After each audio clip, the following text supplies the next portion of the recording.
Hello friends, नमस्कार। मैं doctor Wasim सानी, consultant pathologist and charge surgeon. आज की वीडियो में हम लोग बात करेंगे हमारे शरीर में पाइल्स यानी हेमराइड्स कैसे डेवलप होते हैं। वैसे तो कारण कई सारे होते हैं पाइल्स के, जैसे कॉन्स्टिपेशन की वजह से। कई लोगों में जेनेटिकल भी होता है, या फिर आपके फॉल्टी हैबिट ऑफ डेफिकेशन यानी आपके मल त्याग करने का पर्टिकुलर टाइम नहीं है। भारी वजन उठाने से लंबे समय तक कॉन्स्टिपेशन की समस्या होती है। क्रॉनिक कॉन्स्टिपेशन की वजह से भी ये समस्या हो सकती है। अगर आप भारी से सामान उठाते हो उसकी वजह से भी ये समस्या हो सकती है। वैसे कारण तो कई सारे हैं, लेकिन आज हम लोग बात करेंगे इन कारणों की वजह से हमारे शरीर में कैसे हेमराइड्स डेवलप करते हैं। इसके बारे में डिटेल में बात करेंगे। तो शुरू करते हैं आज का वीडियो। आज की वीडियो हम लोग बात करेंगे कैसे हमारे शरीर में हेमराइड्स यानी पाइल्स डेवलप होते हैं। उससे पहले आपको कुछ बेसिक चीजें आपको बताऊंगा, जैसे बेसिक एनाटॉमी क्या होती है, हमारे गुदाद्वार का संरचना बेसिक क्या कैसा होता है, और उसके जो एनल कैनाल होता है उसके आसपास स्फिंक्टर्स मसल्स के बारे में, उसके अंदर डेंटेट लाइन प्रेजेंट होती है, इसके बारे में बेसिक चीजें पता होनी चाहिए। और कुछ पिक्चर में मैं आपको दिखाऊंगा जिससे सारी चीजें स्टेप बाय स्टेप आपको समझने में ईजी हो। जैसा कि यहाँ पे आप देख रहे हो, ये हमारी जो बड़ी जो डाइजेस्टिव ट्रैक होता है उसके आखिरी वाले पार्ट का को हम लोग कहते हैं एनल कैनाल, और उसके ऊपर हमारी होती है बड़ी आंत। बड़ी आंत के भी कई सारे पार्ट होते हैं। उसमें जो लास्ट वाला पार्ट यहाँ पे आप देख रहे हो, यहाँ पे बड़ी आंत आकर के खत्म हुई है, इस पार्ट को हम लोग बोलते हैं रेक्टम। ये हमारा रेक्टम वाला पोर्शन होता है, यहीं पे हमारा मल यानी स्टूल जो होता है आके इकट्ठा होता है। और यहाँ के जस्ट रेक्टम के जस्ट नीचे आप देख रहे हो ये वाला पार्ट, ये पर्टिकुलर जो आप डॉट डॉट लाइन देख रहे हो, इसे हम लोग बोलते हैं, इसके जस्ट नीचे होता है हमारा एनल कैनाल। यानी यहाँ से लेकर के यहाँ तक एनल कैनाल होता है, लगभग 4 सेंटीमीटर का होता है, लेकिन ये वेरी करता है एडल्ट टू एडल्ट। और यहाँ पे दोनों साइड होते हैं लिवेटर एनाइन मसल्स होती हैं, मलद्वार के आसपास स्पिंटर, यहाँ पे इंटरनल स्पिंटर, ये एक्सटर्नल स्पिंटर होते हैं, और स्टर्नल फोसा के में पूरे फैट लबूस प्रेजेंट होते हैं। एक चीज आप यहाँ पे देखोगे तो यहाँ पे एक टीथ लाइक स्ट्रक्चर आपको दिख रहा है, इसे हम लोग बोलते हैं डेंटेट लाइन। यही डेंटेट लाइन होता है, इसका भी काफी इंपॉर्टेंट रोल है एनाटॉमी में। और ये डेंटेट लाइन के बाद हम लोग बात करेंगे अगले पिक्चर्स के बारे में। उससे पहले आपको बता दूं, हमारे जो गुदाद्वार होता है एक तरीके से वहां पे एक नसों का गुच्छा प्रेजेंट होता है, जो कि हमारे रेक्टम और एनस के एरिया को सप्लाई करता है। तो एक तरीके से इसको हम लोग एनल क्वेश्चन भी कहते हैं और हिंडाइटर प्लेक्सस भी इसको कहते हैं। तो इसके बारे में हम लोग बात करेंगे। जैसे इसको समझने के लिए आपको ये समझना होगा ये डायग्राम। जैसा कि ये डायग्राम आप देखो, इस पोजीशन को नीचे वाले डायग्राम में आप देखो, इस पोजीशन को हम लोग कहते हैं लिथोटॉमी पोजीशन। मान लीजिए कोई व्यक्ति लेटा हुआ है, व्यक्ति लेटा हुआ है, और ये जो आप देख रहे हो ये होता है हमारा एनल क्लॉक। जैसे घड़ी होती है बिल्कुल वैसा ही होता है। जैसे घड़ी पे 6, 3, 12, 9 बजता है, ठीक ऐसा ही होता है एनल क्लॉक। और एनल क्लॉक के आसपास होते हैं एनल क्वेश्चंस। एनल क्वेश्चन जो होते हैं, एक तरीके से आप समझो नसों का गुच्छा प्रेजेंट होता है, जो कि 3 o'clock, 7 o'clock, 6 के बगल में 7 o'clock और 11 o'clock इस पोजीशन पे प्रेजेंट होते हैं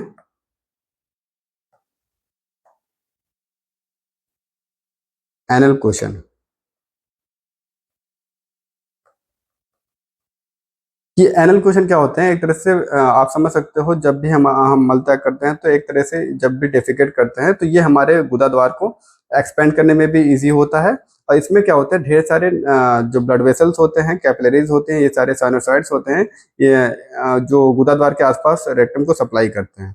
तो हेमराइड्स में क्या होता है, जो भी कारण होते हैं हेमराइड्स के, जैसे कारण तो कई सारे हैं, जैसे हेरिडेटरी फैक्टर होता है यानी जेनेटिकल भी कई लोगों को होता है, क्रॉनिक कॉन्स्टिपेशन की वजह से होता है, भारी वजन उठाने की वजह से होता है, डाइट की वजह से होता है, लाइफस्टाइल की वजह से होता है। कई सारे इसके कॉज होते हैं। देखा जाता है प्रेगनेंसी में महिलाओं को भी ये समस्या होती है। तो ये जितने भी कारण होते हैं उसकी वजह से क्या होता है, जो हमारे एनल क्वेश्चन होते हैं उसके ऊपर प्रेशर होता है, प्रेशर पड़ता है। जब भी हम कोई ऐसा काम करेंगे जिससे हमारे पेट पे प्रेशर पड़ेगा, जिसे हम लोग बोलते हैं इंट्रा एब्डोमिनल प्रेशर। अगर पेट पे प्रेशर पड़ेगा तो हमारे गुदाद्वार के आसपास जो नसें के गुच्छे हैं, जो हेमराइडल प्लेक्सस हैं, उन पे भी प्रेशर पड़ता है। जैसे कि इस डायग्राम में आप देखो, ये बिल्कुल ऐसे ही नसों का गुच्छा प्रेजेंट होता है। ये हमारा रेक्टम है ऊपर की तरफ, यहाँ पे आप देख सकते हो ये पूरे नसें यहाँ पे प्रेजेंट हैं। बिल्कुल ऐसे ही हमारे एनल कैनाल के अंदर सारी चीजें होती है।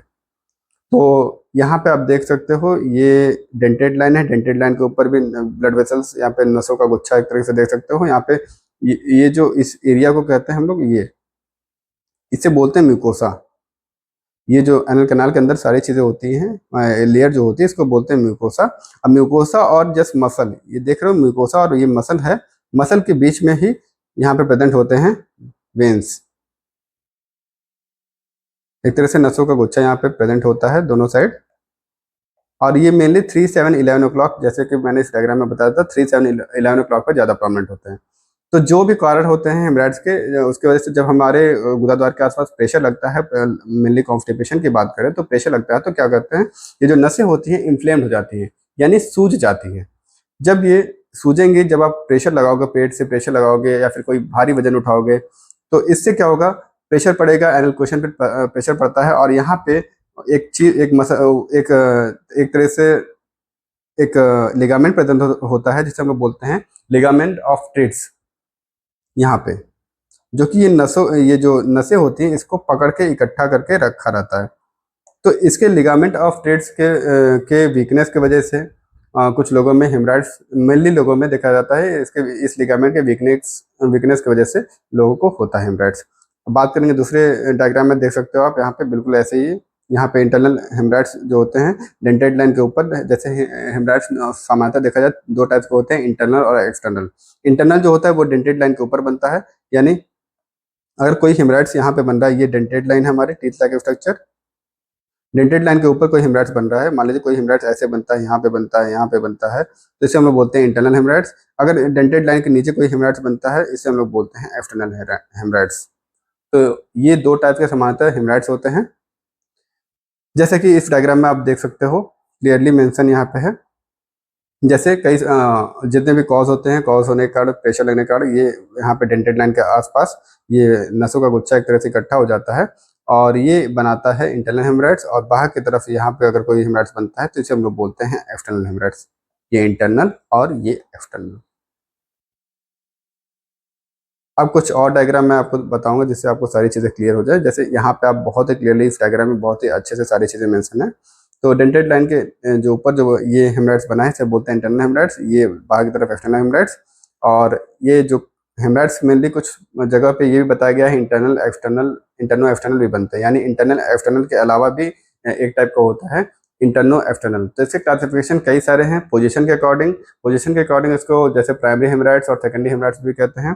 प्राइमरी हेमराइड्स क्या होते हैं, अगर कोई हेमराइड्स 3, 7, 11 ओ क्लॉक, यानी यहाँ पे 3 ओ क्लॉक, 7 ओ क्लॉक या फिर 11 ओ क्लॉक पे बनता है हेमराइड्स, तो इसको हम लोग कहते हैं प्राइमरी हेमराइड्स। सेकेंडरी हेमराइड्स तब कहते हैं जब अगर 3, 7, 11 के अलावा कहीं हेमराइड्स बनता है, तो उसको हम लोग बोलते हैं सेकेंडरी हेमराइड्स।